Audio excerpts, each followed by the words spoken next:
The Madman! The cards are a-flowin'. Welcome to another card review. We've got 7 for you today. Starting with a spicy one, Keeper Stellaris.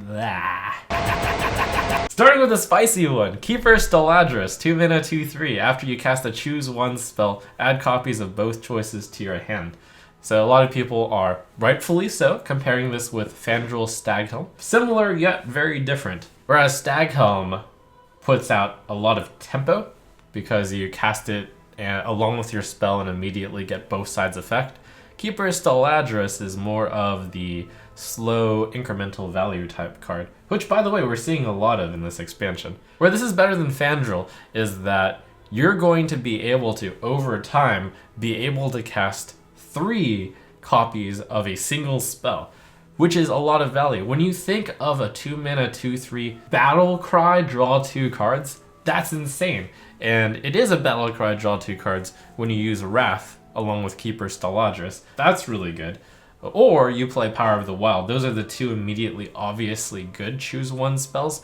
And I would say Keeper Stellaris, if Druid is good, then Keeper Stellaris should be really good. Imagine if you're casting this alongside Wrath and Power of the Wild, then this 2 mana card with great stats gives you 4 cards. Wow, sick. 2 of the other cards that are lesser seen but might be good enough because of Stellaris, though it's worth noting that Stellaris is a legendary, so you shouldn't fit too many bad cards in your deck just because of the choose one.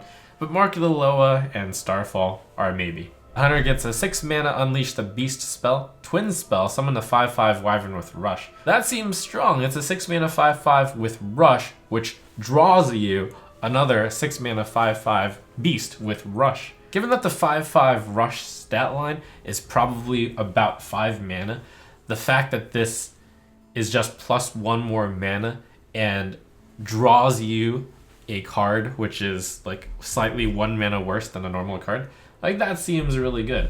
On top of that, Zul'jin will give you immediately 2 5/5 Wyverns with Rush, not a copy of Unleash the Beast in your hand, unfortunately.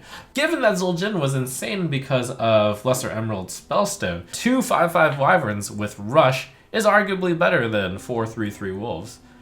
This could make Zul'jin very potent indeed.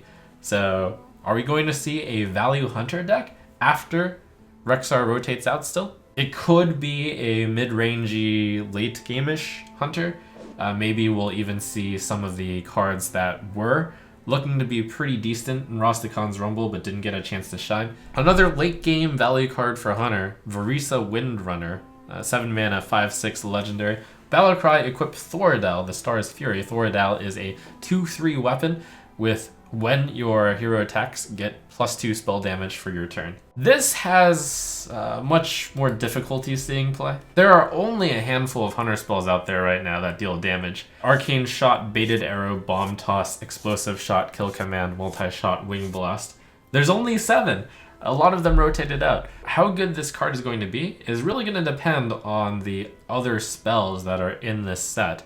There's presumably going to be 1 spell that deals damage. Currently, this card is best with Kill Command and Baited Arrow, cards that are already being run, with some outside chance for Wing Blast, and then some really outside chance for Arcane Shot and Bomb Toss. It's tough to fit in too many bad spells that deal damage into your deck just because of 1 legendary that gives you +2 spell damage.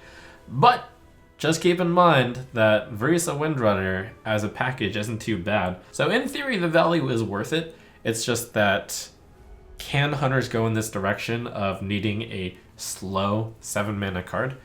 Doesn't feel very good for the current type of hunter, but we'll see. For Paladin, we've got Never Surrender, a 1 mana secret. When your opponent casts a spell, give your minions +2 health. It's when your opponent casts a spell, which means if they're trying to AoE your board down, before the AoE hits, you'll give your minions all +2 health, which might mean that their AoE will fail. Or if they're trying to remove a single minion from you, your Never Surrender might proc, which would make your minion not die as a result of the health. The main problem with this card is I think of it as would 1 mana for +2 health to all of your minions be good as a spell? And even on that, I'm not really certain. But what about as a secret? As a secret, it's problematic. Your opponent can play around it by clearing your stuff with minions and then by casting a spell. Where, of course, it has the chance to shine is with cards that give you secrets for free, like Bellringer Sentry. Lightsea Play just has a, extra secret in Secret Paladin. Lightforged Blessing, we've got a Paladin 2-mana Twinspell. Give a friendly minion lifesteal. Printed just as Blackguard rotating out. Rightfully so, because with Blackguard plus Lightforged Blessing, you could get an infinite value where as long as you're healing, the Blackguard will keep dealing damage, so you get to deal damage equal to pretty much the amount of health that you're missing, as long as the opponent still has minions on the board. Probably not insane enough for Wild, though. In Standard right now, where you're looking for is Wild Pyromancer plus Lightforged Blessing, plus maybe Equality, which gives you a board clear plus a heal of some amount. I think it's going to be pretty tough for Control Paladin to justify this card compared to Flash of Light. Like, this card is very tough to slot into a deck because lifesteal cards are generally cards you want to play in Control, but Control has the problem of not really being able to stick minions because they're trying to clear your board with spells, and it's tough for them to actually have minions survive. Card is interestingly good with Glass Knight. Each time your minion deals damage and you heal, you regain the Divine Shield, finally giving us that card with Divine Shield, which gains Divine Shield whenever it deals damage, pretty much. The problem is, can you really afford to put in Lightforged Blessing to exactly combine with your Glass Knight also? For Priest, we have Evil Conscriptor, 2-mana 2/2, Death Rattle, add a Lackey to your hand. Very easily comparable to Loot Hoarder. Evil Conscriptor has the advantage of +1 health on the Loot Hoarder. Instead of drawing a card, you get a Lackey. And I've generally said that Lackeys are 0.75 worth of a card. But notable, in a tempo deck, the Lackey is really good, especially if you get it early, because the Lackey is better than your usual 1-mana card. So if you would normally run 1-mana cards in your deck, then Lackeys are great. Evil Conscriptor is great in a zoo type of deck, and I actually think if this were a Warlock card, it would be insane. But it is not a Warlock card, it is a Priest card. I'm not entirely sure of the viability of a Priest Zoo type deck at the moment. But if the Priest deck has a Zoo viable deck, then sure, Evil Conscriptor, I like it. Also, if there's Lackey synergy in Priest. Also, if there's Death Rattle synergy in Priest. Lots of maybes here. Speaking of a 2-mana 2/2 that's good in Warlock, well, Evil Genius just might be that really insane card that pushes a Zoo archetype. Battlecry, destroy a friendly minion, add 2 random Lackeys to your hand. If you only destroy a 1/1 minion, then you add 2 random Lackeys to your hand, and if we think that Lackeys are worth 75% of a card, this is like 1.5 cards. And you're only destroying a 1/1, so it's like a 2-mana 1/1, which draws you 1.5 cards, which is better than Novice Engineer. But also, always remember that Lackeys are only considered 0.75 worth of a card in terms of value for the late game. In the early game, they are better than a 1-mana card. So, in that respect, this could just actually be reading 2-mana 1/1, draw 2 cards, if you're destroying a 1/1.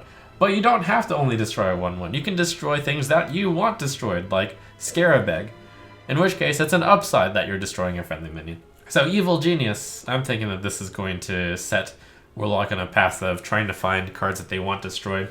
Maybe toss in the Grim Rally, toss in the Scarabeg, toss in the Evil Genius, and then Lackeys are always good targets to destroy too, or reasonable targets to destroy. So there you have it.